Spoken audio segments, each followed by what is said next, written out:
Hey everybody, it's Joe from greenlightsound.com, and today we've got a really cool trick courtesy of Michael Brauer that deals with processing bass guitar and splitting the individual bass guitar signal up into two parts. One part that emphasizes the body sound, the deep sub sound of the bass, and one part that emphasizes the neck sound, sort of the articulation, upper register stuff. And then we can use our faders within the DAW to blend the two of those to taste in whatever sections we want. So if we want to bring out some articulation, instead of just pushing up the entire bass signal, we can bring that bass neck part up. Or if we want some more body and low end to the bass, just bring that bass body track up. And it's a really great way to split that signal into two parts. The way we set it up is really simple. We just duplicate the bass track that we have. So in this case, I've got a mono bass track duplicated. And then we insert the SSL 9000J console channel strip from Plugin Alliance. The reason Michael Brauer uses this specific channel strip is because he worked on this actual analog console and he's very familiar with it. And this is the trick he used to do in the console.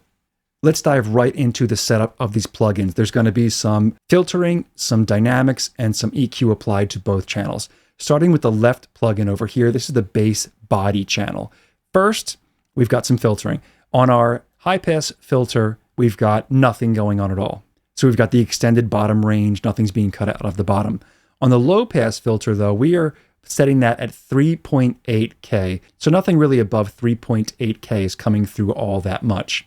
Really focusing on the lower end of the sound here. Jumping over to the EQ section, we can even emphasize that body more. On the high frequencies, we're pulling out 8.4 dB at 3.8K. We're doing nothing in the high mid section. For the low mid frequencies, we're pushing up 3.7 dB at 200 Hertz, and we have that bandwidth set at its max range. And for our low frequency setting, we have it set on shelf. It's set at 80 Hertz, and we're adding 5.4 dB. For the dynamic section over here, we've got our threshold set at its max setting, so we're really not getting a whole lot of compression here. Pretty quick release. Ratio is almost 2:1. So let's listen to this bass body track with the plugin bypass. This is just the original bass signal here.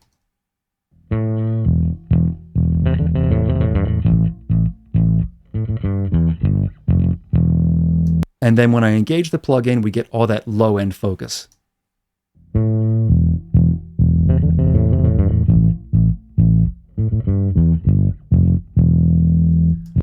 So you can hear all that articulation's kind of sucked out of that top end, and it's all body and low end stuff. And if you look at our gain reduction meter, we're not really getting a whole lot of compression.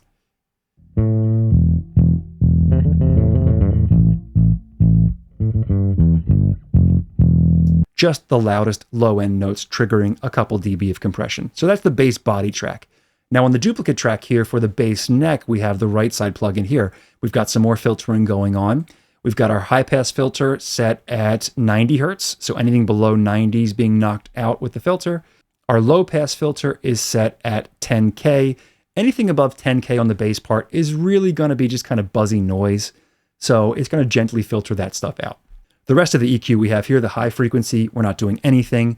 For the high mids, we're adding 3 dB at 900 Hertz or so at full bandwidth. For the low mids, we're adding 3.3 dB at 500 Hertz, again, full bandwidth.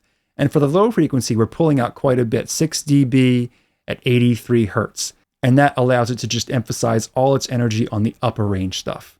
So we're pulling out lows. We're doing some mids and upper range emphasis here. We get a little bit more compression on this one. We have our threshold set at 2.9 dB. The ratio here is 2.7:1 or around 3:1, and a little bit slower release at 0.24 seconds. So with the bass neck track bypass, this is just the regular bass part again. Sounds like this.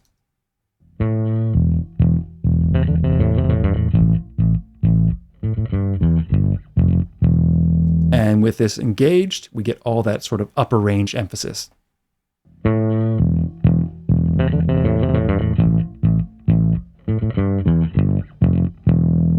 So we're compressing that upper range, and we're also getting a lot more articulation because of those EQ moves. Now, when we put both of these tracks in combination, we have the bass body track and the bass neck track, we get this.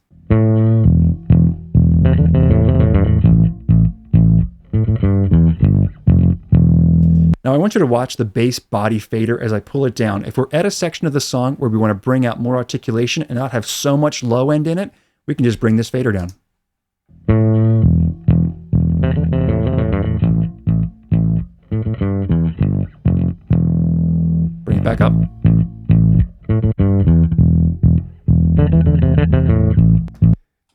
The opposite applies if you check out the bass neck fader. If I want to have just all bottom end and no articulation, I can bring down that bass neck fader.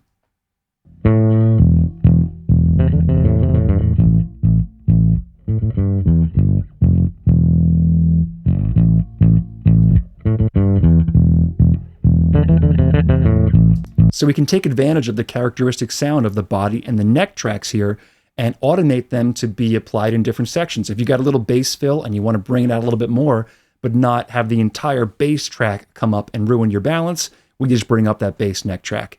And if we want to have all low end and get rid of any of that articulation, bring up that body track. A really easy way to split your bass signal into two parts and emphasize basically the two ranges of the bass. We got the low end with the foundation and the upper end for the articulation. So a really cool trick, courtesy of Michael Brauer, duplicating your bass part, emphasizing the low end for the bass body track and the upper end for the bass neck track, and it gives you a lot more options when you're mixing. If you have any questions or comments, let me know in the comment section. Don't forget to subscribe if you haven't done so already, so we can keep you in the loop as to what's coming up next, and I'll see you in the next one.